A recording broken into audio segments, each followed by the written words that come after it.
Hi, Whisky Hobbit here, with another review, this time a little bit different, blended malt whisky, Compass Box, no name. If you know about Compass Box, good, they're absolutely brilliant. They have a core range of the Spice Tree, which is very good, the Oak Cross, the Peat Monster, and then I've forgotten what it's called now. I remember the Glasgow blend, but I've forgotten the name of it now. Yeah, it's like their cheapest blend, which is about £30.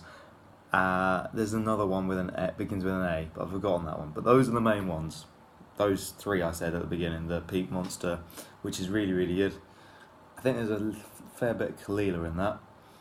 Spice Tree, mostly Klein Leash, and Oak Cross, which, from what I remember, Oak Cross is pretty much the same as Spice Tree without the heavily charred ends of the cask, which is where it gets its Spice Tree name from.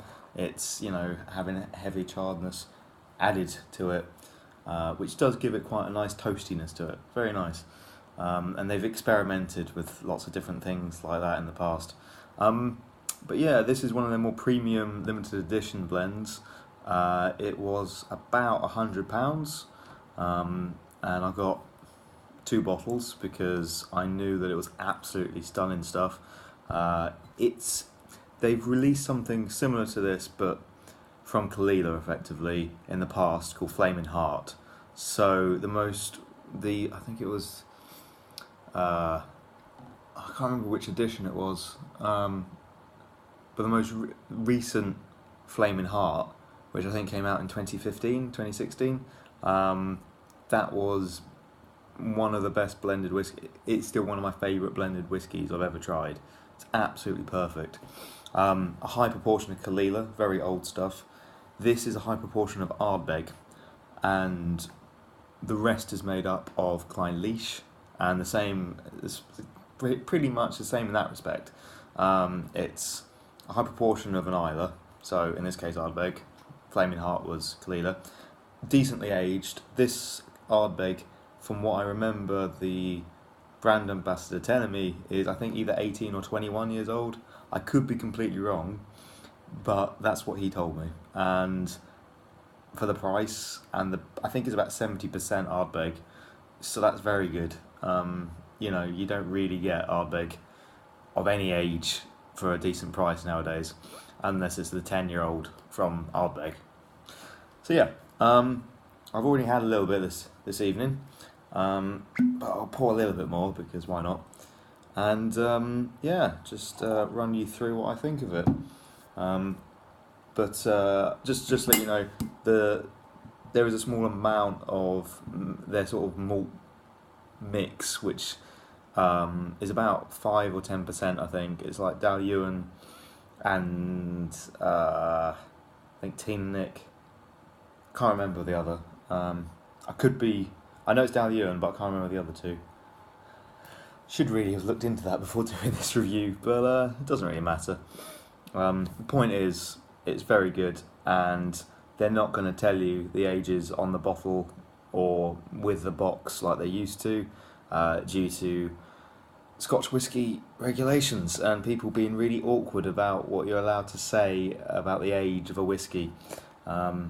Which is why they released the 3-year deluxe, which unfortunately I don't have, but is very good. And the youngest whiskey in that was 3 years, but there was like 20-year-old or 27-year-old Talisker in there as well. And it was just basically to say, well, this is, if we're adhering to your rules, this is 3 years old. So yeah, it was. I do absolutely love Compass Box. I think they are value for money. Some of the best bottles of whiskey you can get. They're all very interesting. I will be reviewing the Spice Tree at some point. Also, another whiskey that I've got of theirs. I used to have the Peat Monster, but I had it for so long it went a bit flat. So I'm probably not going to review that. But if I had to give it a review and a score, I'd probably give it 8 out of 10. It's very good. It's very good. So on the nose, a lovely, quite kind of like a hot tarmac, that kind of thing going on, like fresh hot tarmac. Also, it's quite twiggy, so sort of dry, burning leaves, twigs, kind of a campfireiness going on there.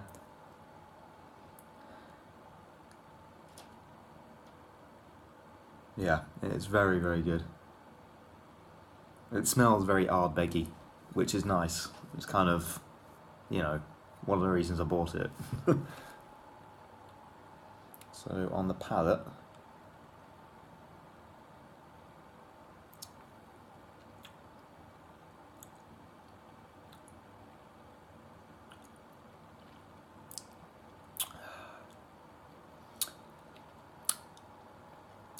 it is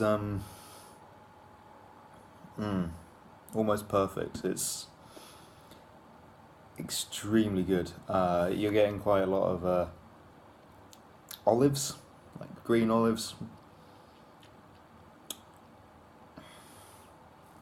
Almost a saline-esque quality to it. Quite hot and brimstoney.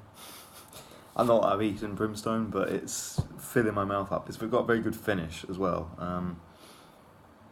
Yeah, really, really good. It's bottled at 48.9%, so it doesn't need, in my opinion, much water. I might add a little bit to it, just to really pick it out a bit more.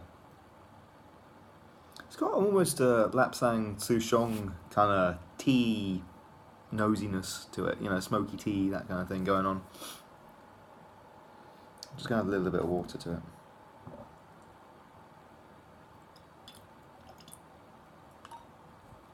Shouldn't keep you much longer. If you want to know what my score is for this, I'm gonna give it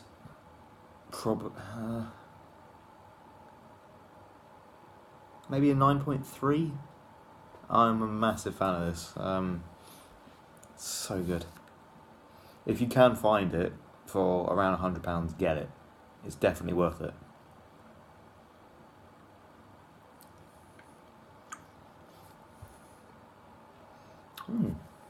Okay.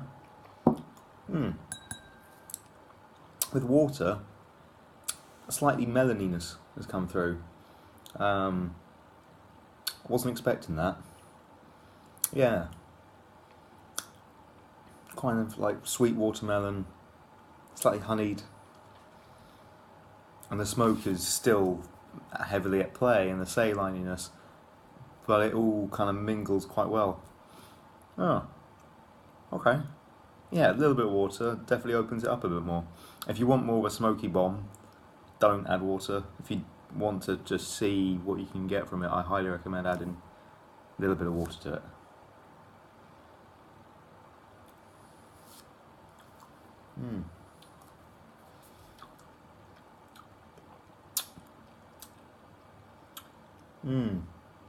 Victoria sponge cake that's been burnt.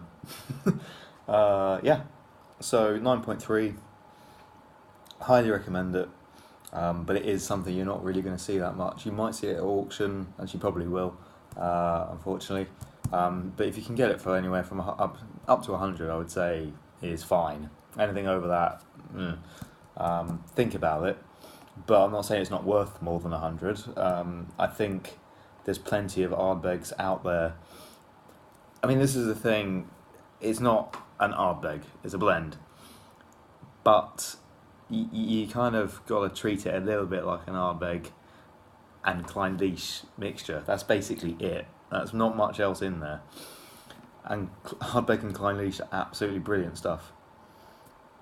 So yeah, it's just combining two of my favourite malts really into a lovely bottle.